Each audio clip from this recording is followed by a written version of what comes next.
Well, welcome back to the ZombieTactics channel with what looks like might be starting out to be a traditional tabletop-style review, but as you'll soon find out, this isn't really so much a review as it is both an overview and a review and a discussion of the controversy surrounding this device, which is the Blackhawk Serpa2 design of holster. While I've got that up here, you might take note of the fact that this holster is very well worn, because I've ran around in the dirt and tumbled around and rumbled around and rolled around in the dirt and the muck and the garbage and the gravel with this holster quite a bit, and it's been a consistent player for me. It's done a perfect job for me. But there is some controversy about this holster and whether or not it is a safe holster to use, or whether it is the reason for a number of what are called negligent discharges, where people have shot themselves in the foot or in the thigh or something like that. It's notable that a number of schools that previously recommended this holster and even sold this very holster to me, Front Sight sold me this holster, now do not allow you to use this holster on their range without disabling the retention mechanism, the Serpa2 retention mechanism, and going strictly passive. You've either got to stick a piece of plastic or cardboard or something in there to hold this thing open, or you've got to completely remove the retention activation paddle altogether to use that at Front Sight, despite the fact that for years and years and years this was a holster that they recommended and that it seemed like practically every member of their instructional staff were wearing. Now, on the opposite end of the spectrum, I recently took a course with a company called Tactical Response, James Yeager's company, and they don't sell this holster, but they've forbidden its use in their classes for a number of years, and then just recently made the decision to go ahead and allow them now. So, you know, a little bit of back and forth here. This holster is the one that's designed to go with my current carry gun, which is my Ruger SR9C, which has been chamber checked, and I'll do that again here on camera for all the safety sallies. Nothing in the chamber, nothing to worry about, and that won't change during the course of this overview. Well, to talk about the Serpa and whether or not it is safe, we've got to talk about holsters in general and what are the problems with a holster that you're trying to overcome, and how does the Serpa mechanism approach that to some other things? In other words, why did this design come about in the first place, and why is it so popular among police officers and, police officers, SWAT cops, military people? Very popular holster, and we'll get to the is it safe part. Well, a traditional holster, kind of like this Uncle Mike's, this is a model 15, size 15 Uncle Mike's, might be made out of leather, or this is made out of Cordura nylon, or tactical nylon as it's sometimes called, and it'll have a wide open channel there, some means to attach it to your belt or whatever. We'll get to the strap in a second, but for the time being we're going to assume that this doesn't have it, and that this is just on your belt or inside the waistband and attached with clips or something like that. It's a fine enough holster design, and it does make for a very easy draw because it's strictly a passive retention mechanism.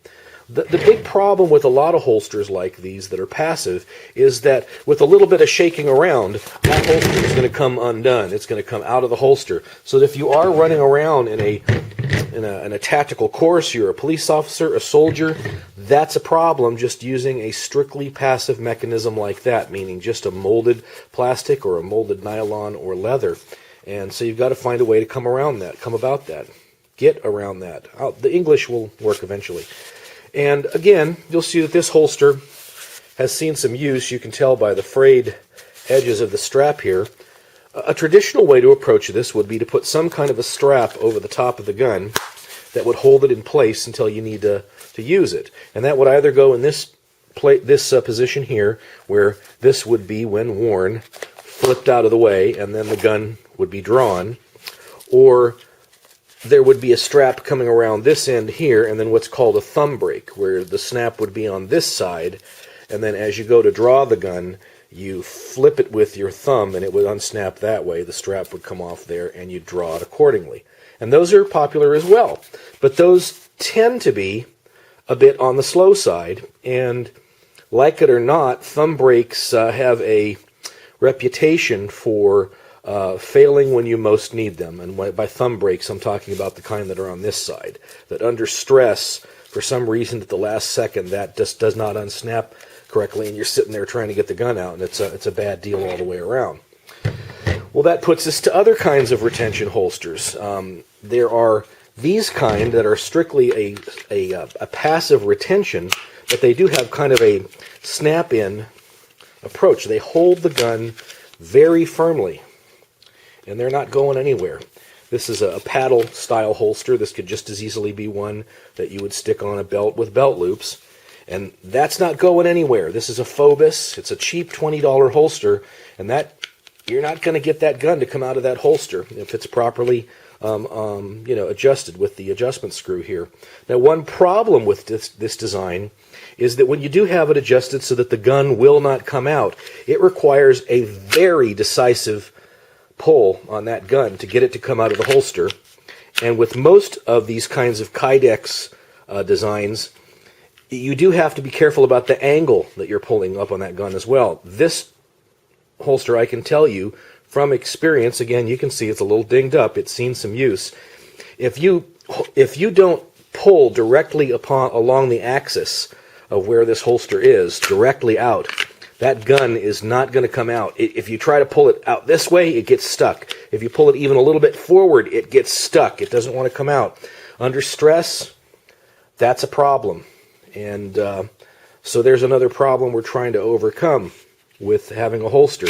We want a holster that both lets us get at the gun when we want it as quickly as possible, but doesn't let loose of the gun until we want to let loose of it. Well, how does the Serpa design address that? For those of you unfamiliar with it, the Serpa locks into place and it's not going anywhere. By the way, this is a design that has the adjustable belt loop on it, and Serpa, the Blackhawk folks, send you a paddle design as well that goes on the back, so this could easily operate as a paddle holster.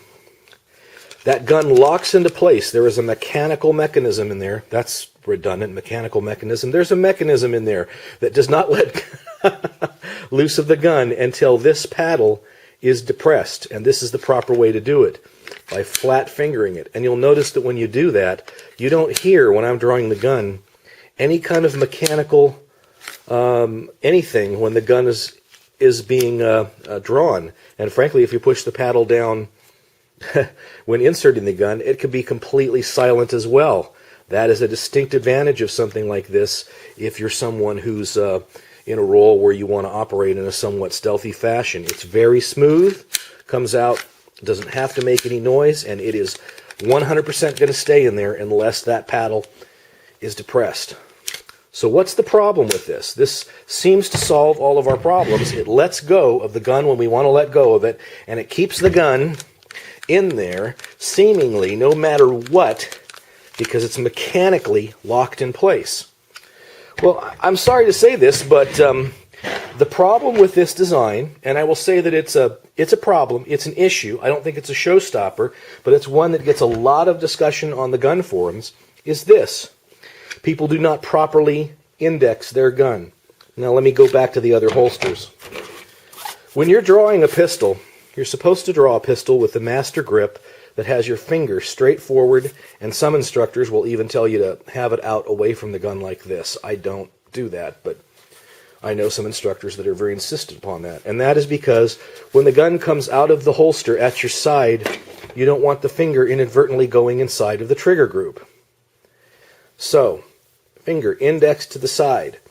The finger does not go during the process of a draw inside to touch that trigger until you've made the conscious decision to fire the gun. It should not be an automatic thing. As that gun is being pressed out, you make a conscious decision to fire, and then the finger goes inside the trigger group, inside the trigger guard, and you, boom, it's time to fire the gun. Many people, by the way, that's the same regardless of what kind of a holster you're using. You're not supposed to have your finger anywhere near that inside the trigger guard there until it's a conscious decision to fire. At that point in time, the finger goes inside. But many people are kind of lazy along those lines, and they get especially lazy when they are at training courses, because they want to beat that shot clock. They're competing with their friends, and instead of slowing down and getting it right, they want to be the fast gun right away. And they don't read the instructions on the holster. So what they do is, instead of properly indexing the gun and pulling it out, they'll do this. They get their finger like this, and they will press down, and there you go. Look at that. This doesn't happen every time that I do it, and because I'm trying to be honest with it. I'm not making it happen, but there it went. Now, if this gun was cocked and the safety was off, the minute that that hand comes out, ooh, there you go. I got lucky. In practicing this, it didn't happen every time. But there we go again. And that time I didn't actually pull the trigger. But this is what's happening with the Serpa design, with guns that have a fairly light trigger, like this Ruger SR9C does, or like a Glock that has no external safety mechanism. Now, while I can tell you that people are being silly in the way that they're operating their Serpa holster, there's also another factor that goes along with it. Now, you'll notice that this gun, the Ruger SR9C, it has a manual, thumb-operated, ambidextrous safety. This can be operated from either side of the gun. And what's supposed to happen is, as you're drawing the gun out of the holster, the safety is off, or I should say the safety is engaged. Off would be disengaged.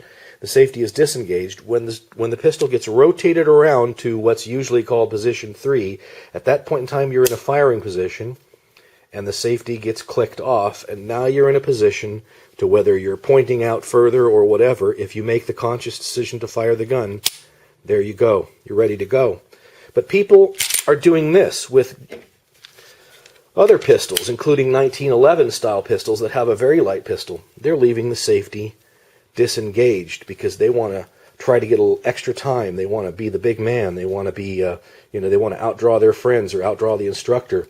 So the combination of having the safety disengaged, stupid point number one, and sticking their finger on this, there they go. And as they're drawing out, they shoot themselves in the leg. Now, do I think that this is a design problem of the Serpa? I don't. I think that this is a user error. I think that it is a user error, and it is a training error, and it is a failure of the user to either learn his equipment and ingrain that proper motor memory or that muscle memory in his brain when operating the gun. Incidentally, a lot of NDs, negligent discharges, happen with Glocks as well, or other guns having nothing to do with the Serpa design, and it's because people are doing the same thing. They'll take a gun that has a safety on it, or in the case of a Glock that doesn't have a safety on it.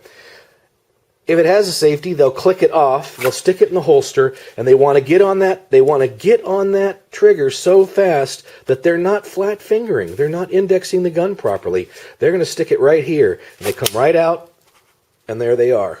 Happens with designs other than the Serpa as well. Now, what I think is going on here is people want to blame the Serpa design because of something called the Novelty Factor.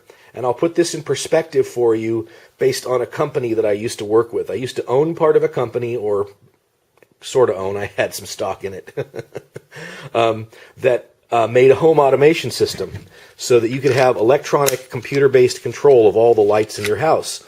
And we would get customer service calls from people that would go something like this: I think your system's broke because it won't turn on my kitchen light. So I think the switch in my kitchen is dead. And you send a service person out to address the issue, and you find out there's nothing wrong with the switch and there's nothing wrong with the system. There's something wrong with their light bulb. Their light bulb just went out. Well, everybody knows light bulbs go out, but because of the novelty factor of having a home automation system installed, they automatically assumed that that was the thing that was wrong. People are doing the same thing, I think, psychologically with the Serpa2 system. They're assuming that because this is the novel thing, this is the new device in the system, that they're assuming it is the thing at fault, instead of saying, no, keep your finger where it belongs on the draw. Don't do this stupid business. And on top of that, there you go. If your gun has a safety device, it's there to be used. It's not there to be ignored. That's important on a gun like this, like the SR9C, even though it has a very Glock-like, internal safety mechanism. And it's doubly important on something like a 1911 style pistol, where it has a very light trigger and it has an external safety as part of getting you around the fact that it's got that really light trigger. Twisting my words here. But that's both a review and an overview of the Serpa design and addressing the issue of whether this is an inherently unsafe design or not. I don't think it is. I think it's a fine design as long as you read the manual, you operate it the way you're supposed to operate all pistols, you don't break stupid rules and try to, mash your finger there like that. You don't disengage the safeties on your pistols. You operate it honestly, and you train with your weapon system within the manual of arms that it is designed to operate within. The Serpa2 system, I think it's a fine holster. I'm going to continue using it. I'm personally very disappointed that Front Sight has stopped allowing you to use this with the retention mechanism, and I'm really happy that Tactical Response has seen the light. That's ZombieTactics for today, and we'll see you next time. Bye-bye.